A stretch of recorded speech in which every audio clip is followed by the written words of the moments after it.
Welcome to the RPTM podcast, the show that breaks down the myths of monolithic history and tells our story through multiple lenses. I'm your host, Professor Ryan Lancaster. Today's episode is partially underwritten by you, the listener. Find out ways to support the podcast on my website, ryanglancaster.com. Episode 27. Drinking, Singing, Bloodshed, and the Disenfranchised. Pseudo-history uses obfuscation, words that sound studious but don't make sense. It consists of buzzwords, esoteric language, specialized technical terms, or technical slang that is impossible to understand for the average listener. For example, some historians will throw out some big words and fancy sentences to confuse people about what they actually mean. Obfuscation obscures the intended meaning of communication by making the message difficult to understand, usually with confusing and ambiguous language. The obfuscation might be either unintentional or intentional, although intent usually is connoted, and is accomplished by talking around the subject, using jargon, and using in-group language of limited communicative value to outsiders. There are many historical and contemporary examples, including radar chaff deployed by World War II pilots and Twitter bots that hobbled the social media strategy of popular protest movements. What can historians do? Remove clichés. Clichés are overused expressions that are more intuitive for some than others. Most of the time, they're unnecessary and they only take up space. They're just fluff. If you can remove the clichés in your piece instead of make your point, probably should.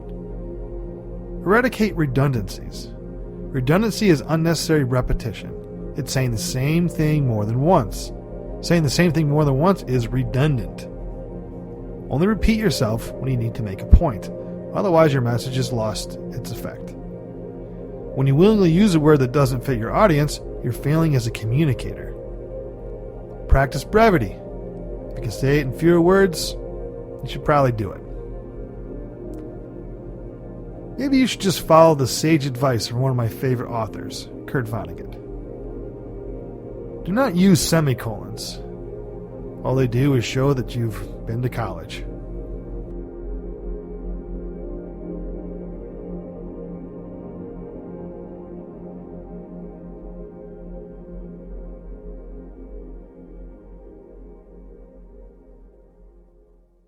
'19th century alcohol.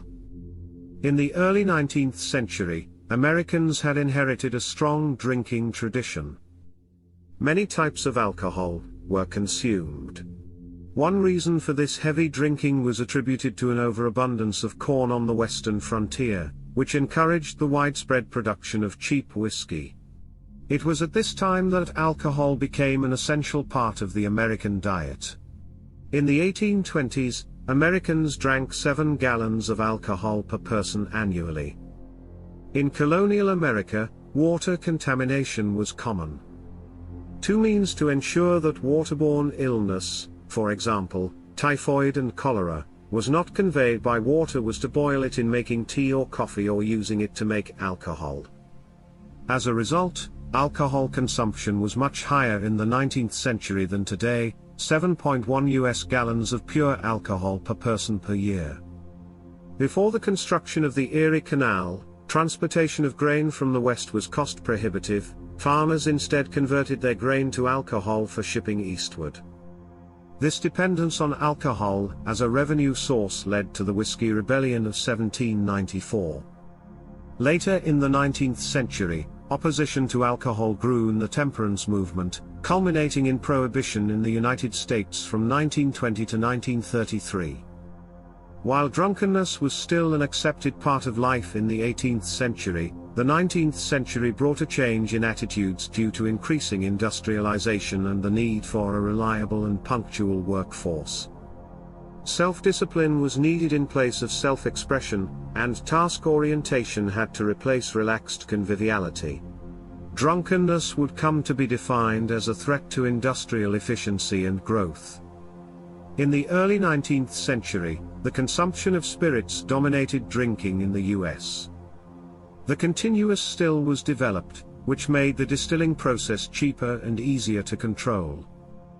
problems commonly associated with industrialization and rapid urbanization were attributed to alcohol.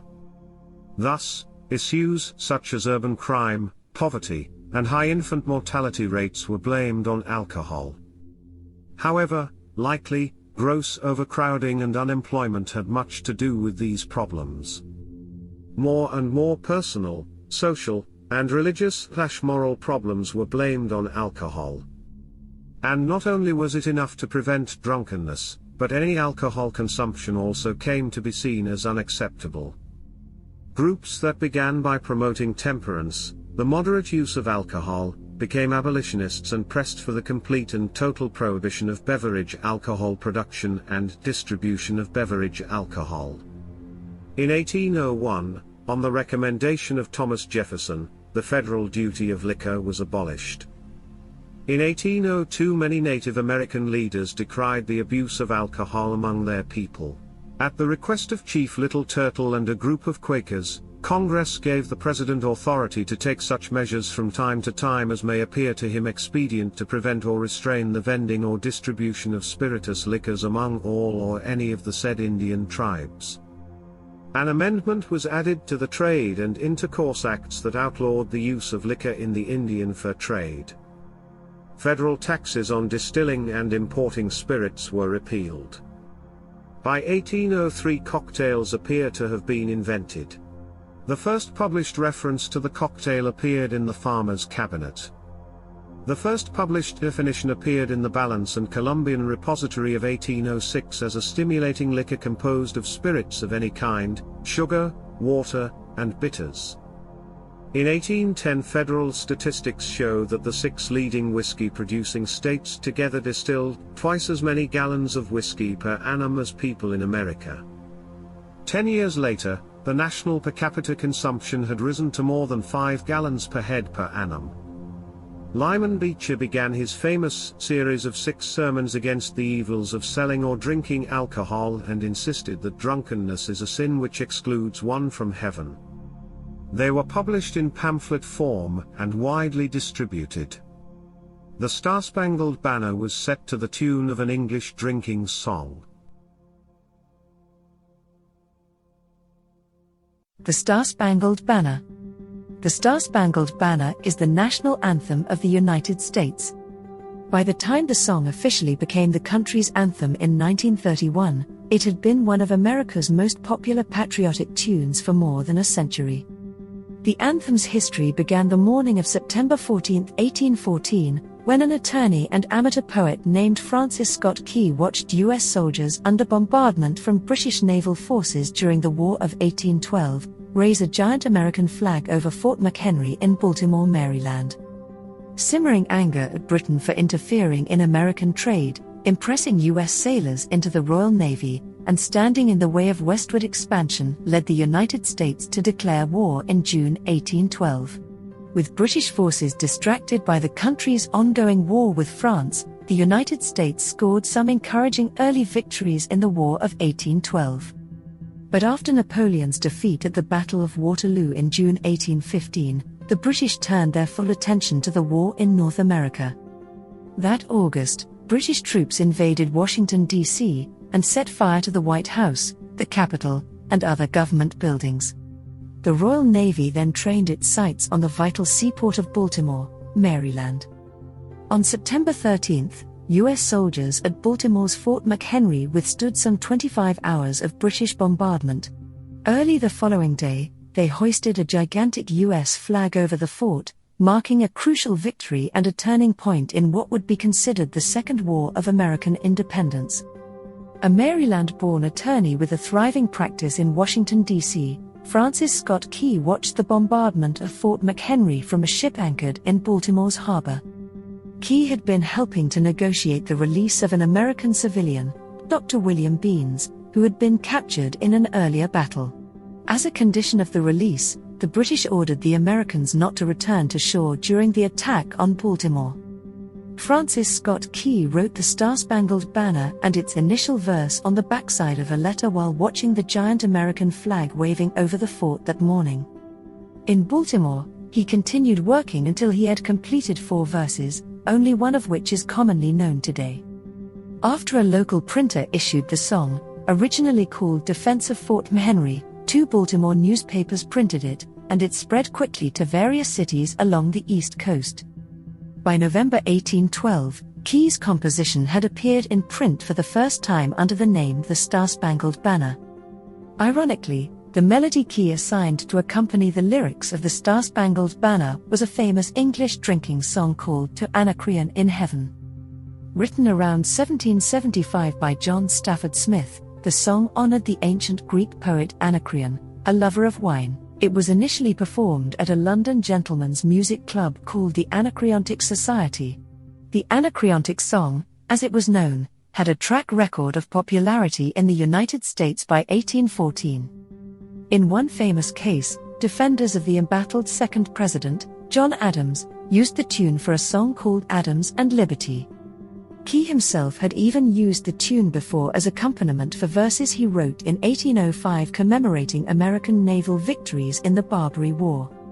Key's little-known third stanza includes these lines: "No refuge could save the hireling and slave from the terror of flight or the gloom of the grave, and the star-spangled banner in triumph doth wave o'er the land of the free and the home of the brave." By the time Key wrote these words, the British military had included a regiment of former slaves had called the Colonial Marines, whom the British had encouraged to escape and then trained and armed. Just weeks before, on August 24, 1814, the Colonial Marines had participated in the Battle of Bladensburg outside Washington, D.C. The Bladensburg fight was a quick, embarrassing defeat for American troops, something Key knew because he'd witnessed it up close as a volunteer aide to a U.S. general. The British forces, including the Colonial Marines, had continued to Washington the same day, infamously occupying and torching the White House. Francis Scott Key could be called a famous unknown person in U.S. history. A look at his rarely examined life clarifies how difficult it is to separate the national anthem's meaning from its author and his gross hypocrisy on the importance of freedom. Key was born in 1779 on his wealthy family's Maryland plantation, known as Terra Rubra. After childhood, he left to study law and eventually moved to Washington, D.C., where he kept 1 or 2 slaves as servants. In 1813, the year before the British attack on Fort McHenry, Key wrote to his father to inform him that he had just purchased an old woman and a little girl about 12 or 18 years old. Key offered to send them to his parents to work on their plantation and did so. In a subsequent letter, he asked his mother, "How you like the old woman and the girl?" Upon his father's death, Key inherited Terra Rubra, its coerced workforce. Key was not physically cruel as a master and, during his lifetime, freed 7 of his household's slaves. Key strongly opposed international slave trafficking on humanitarian grounds and defended enslaved people and free blacks without charge in the D.C. courts. If you cherry-picked his words on slavery, you might think he was an abolitionist. In his work, Key was the prototypical Washington lobbyist. In the 1820s, he parlayed his celebrity as a patriotic poet into a lucrative law practice helping clients with business before the federal government. During this period, Key also represented slaveholders attempting to retrieve their escaped property. In time, Key became a confidant to President Andrew Jackson. He was, in today's parlance, a Washington insider. When Jackson appointed Key to serve as district attorney for Washington in 1833, it was not least to enforce the law controlling African Americans, both those enslaved and the city's growing population of free blacks. During Key's 7 years in office, he proved an energetic and moralistic prosecutor, taking on the dangers of fornication and abolitionism with equal enthusiasm. In 1833, Key tried to shut down the capital's bawdy houses, the famous female-run brothels that served white and black customers. The same year, Key indicted John Prout, a free, black school teacher who had forged papers for a young enslaved couple attempting to escape to freedom. Prout was convicted and was forced to leave town. The following year, Key ignored the First Amendment to persecute Ben Lundy, a courageous editor who published an anti-slavery newspaper in the capital. Lundy and his assistant editor, the young but soon-to-be famous William Lloyd Garrison, also had to flee Washington, lest Slavers assault them. Key, like many US politicians after him, was a stickler for law and order. Blacks who encountered the constables serving Key often ended up robbed or dead. When a white riot swept the city in August 1835, Key sought to quell fears of a slave rebellion by seeking the death penalty for Arthur Bowen, a young black man accused of attempted murder. When doubts arose about Bowen's guilt, District Attorney Key was implacable in seeking to hang him. Key next prosecuted a New York doctor who had moved to Washington with a trunk of anti-slavery literature. The trial attracted attention across the nation. In the courtroom, Key emotionally denounced the abolitionists who wanted to free all enslaved people. They declare that every law which sanctions slavery is null and void and that obedience to it is a sin, Key declaimed. That we have no more rights over our slaves than they have over us. Does not this bring the Constitution and the laws under which we live into contempt? Is it not a plain invitation to resist them? The popularity of the Star-Spangled Banner grew continuously in the decades after Key wrote the lyrics. By the time of the Civil War, some on both sides tried to claim it as their own.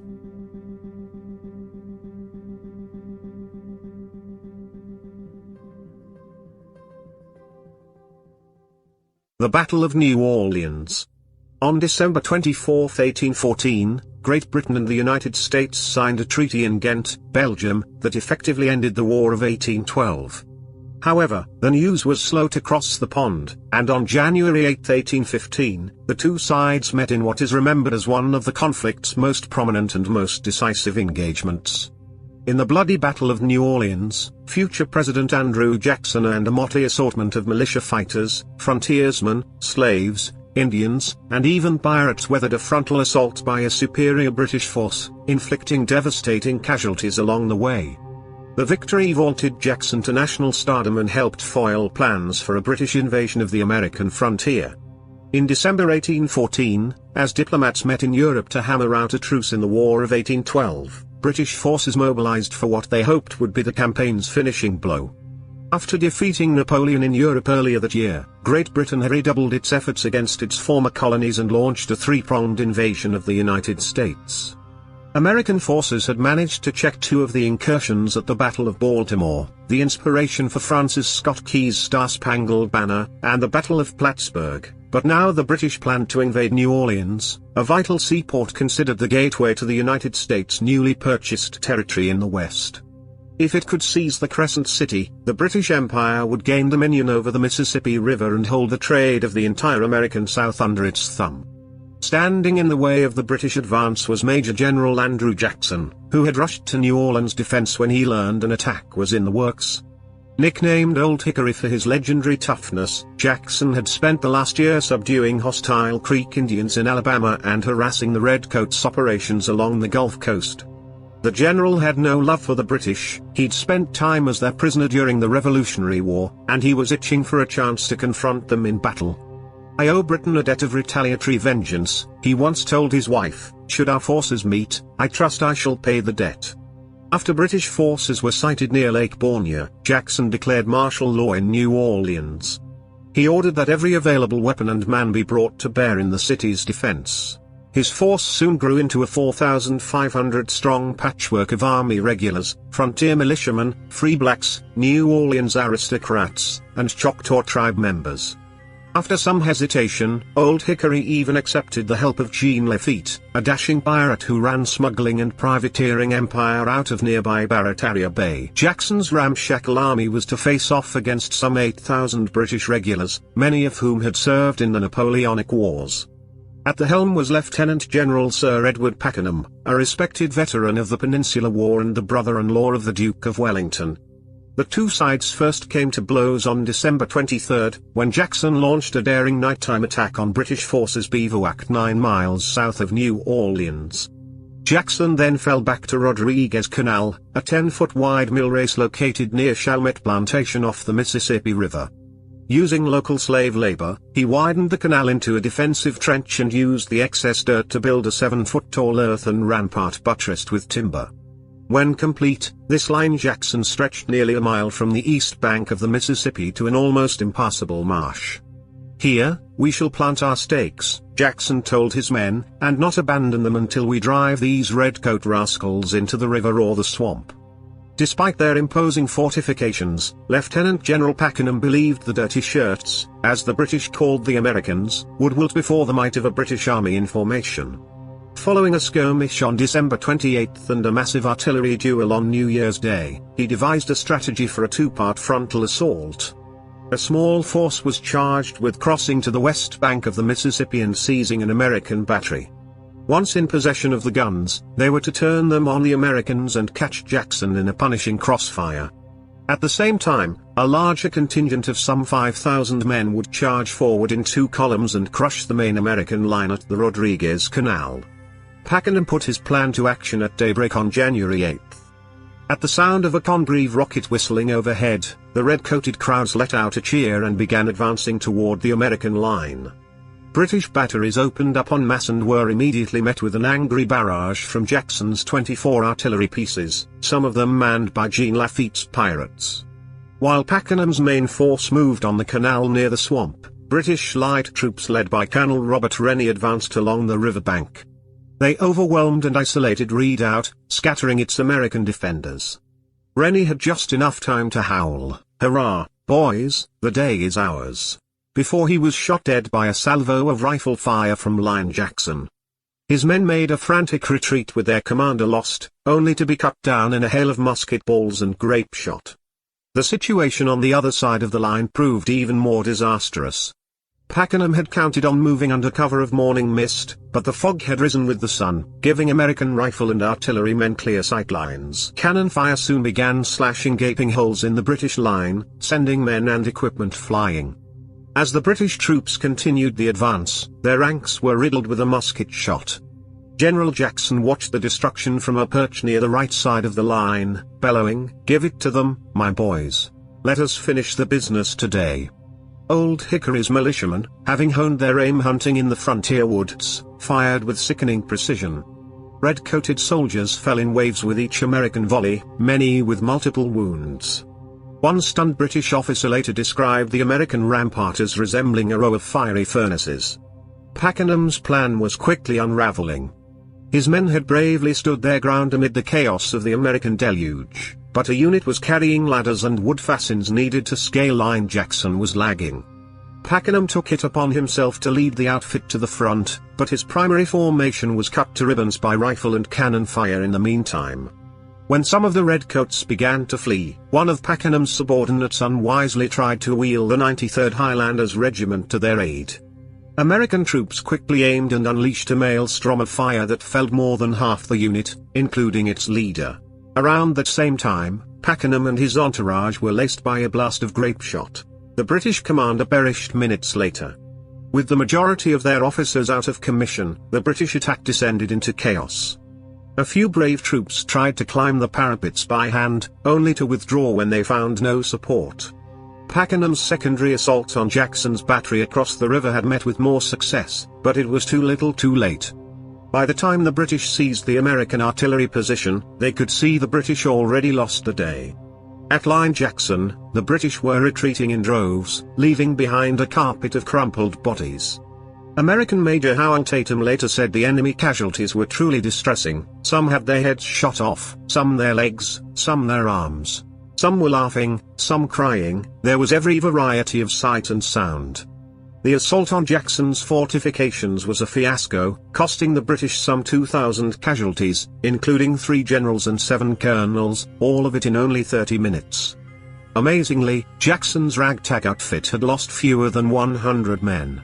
Future President James Monroe would later praise the general by saying, "History records no example of so glorious a victory obtained with so little bloodshed on the part of the victorious."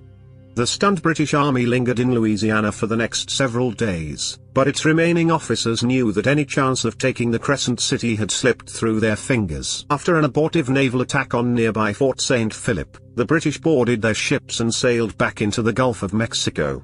Many Manilamen, Filipinos working as shrimp fishermen and smugglers in Louisiana, joined the U.S. Army commanded by General Andrew Jackson and fought against the British. It was the first involvement of Filipinos in America's war. Little is known about their role or about casualties they sustained. Shortly before the British withdrawal, Andrew Jackson re-entered New Orleans to the sounds of Yankee Doodle and a public celebration worthy of Mardi Gras. Newspapers in the beleaguered city of Washington, D.C., labeled him the national savior.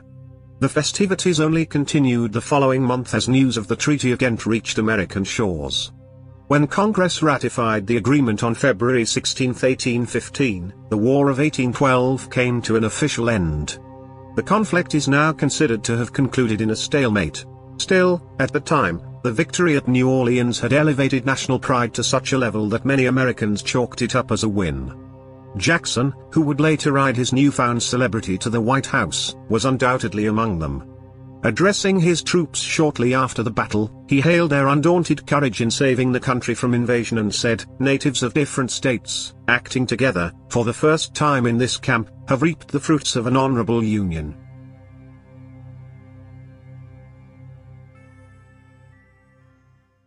The American School for the Deaf. The first deaf school in the United States was short-lived, established in 1815 by Colonel William Bolling of Goochland, Virginia, with John Braidwood. It closed in the fall of 1816. During the winter of 1818, the American School for the Deaf became the first primary and secondary education school to receive aid from the federal government when it was granted $300,000. As a result of its pivotal role in American deaf history, it also hosts a museum containing numerous rare and old items. While it is situated on a 54-acre campus, the ASD has a small enrollment. In its history, the ASD has graduated approximately 6,000 graduates. The impetus behind its founding was that Alice Cogswell, the daughter of a wealthy local surgeon, Mason Fitch Cogswell, was deafened in childhood by fever. The British schools were an unacceptable substitute for a local school. Dr. Cogswell prevailed upon the young Gallaudet, who had recently graduated from Yale University's School of Divinity and had begun studying at Andover. Gallaudet met young Alice in Hartford, where he was recovering from a chronic illness. Cogswell and 9 other citizens decided that the known 84 deaf children in New England needed appropriate facilities. However, competent teachers could not be found, so they sent Gallaudet in 1815 on a Europe tour, where deaf education was a much more developed art. After being rebuffed by the Braidwoods, Gallaudet turned to the Parisian French school teachers of the famous School Deaf in Paris, where he successfully recruited Laurent Clerc. On the strength of Clerc's reputation, the ASD was incorporated as the Connecticut Asylum for the Education of Deaf and Dumb Persons, as it was initially known, in May 1816. When it opened in 1817, 7 students enrolled: Alice Cogswell, George Loring, Wilson Witten, Abigail Dillingham, Otis Waters, John Brewster, and Nancy Orr. The school's original name was the Connecticut Asylum, at Hartford, for the Education and Instruction of Deaf and Dumb Persons. John Brewster Jr. was a 51-year-old itinerant portrait painter. Gallaudet was principal until 1830. His son followed in his legacy, establishing Gallaudet University, which followed the ASD's lead and taught students primarily an American Sign Language, derived from the systematic signs and Parisian Sign Language of the French Institute for the Deaf.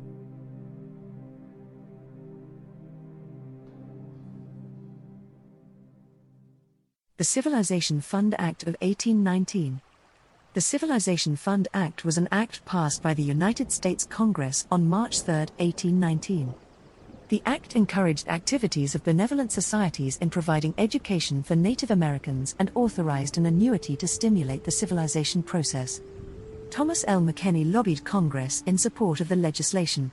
The Civilization Fund Act led to the formation of numerous Native American boarding schools towards the end of the 19th century. The benevolent societies were a combination of Christian missions and the federal government. The government allocated federal funds to schools designed to educate Native Americans in the ways of the white man. The goal was to civilize Native Americans by getting rid of their traditions and customs and teaching them reading and writing in the missionary schools. The passage of the act helped define a class structure within Native American society. While traditional Native Americans opposed the schools, progressive ones accepted the schools. Their education and command of the English language propelled them to leadership positions within tribes and ultimately led to policy shifts and treaties that ceded land to the United States government. The Bureau of Indian Affairs was created in 1824 by the federal government and placed into the War Department.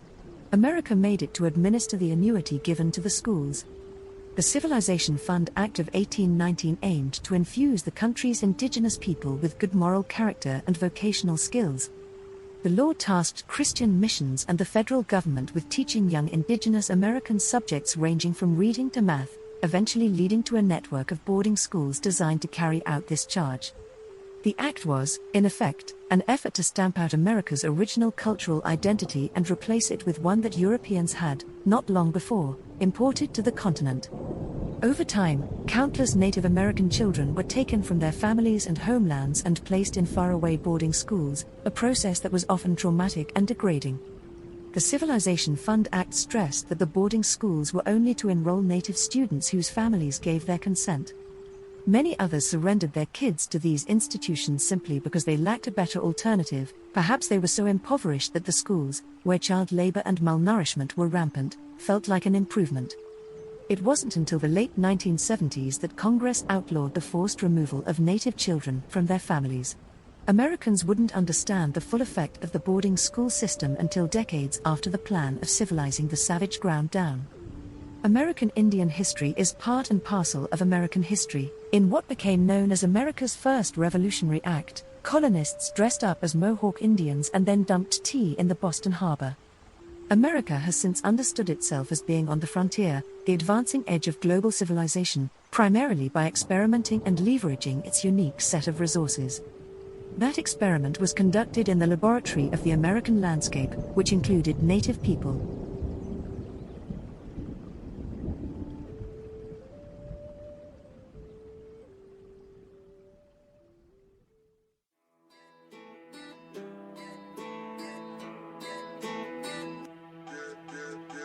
You've been listening to the RPTM podcast. If you like what you hear, please rate us on whatever platform you're listening on. Join us again next week when we talk about the seen and unseen of U.S. history. Make sure you subscribe to the podcast so you never miss an episode. Also, for more information, check out the show notes on my website. The show was produced by me. Our editor is me. Written and researched by me. Music is Down South by Bliv Beats. I'm Ryan Lancaster, and this was the RPTM podcast.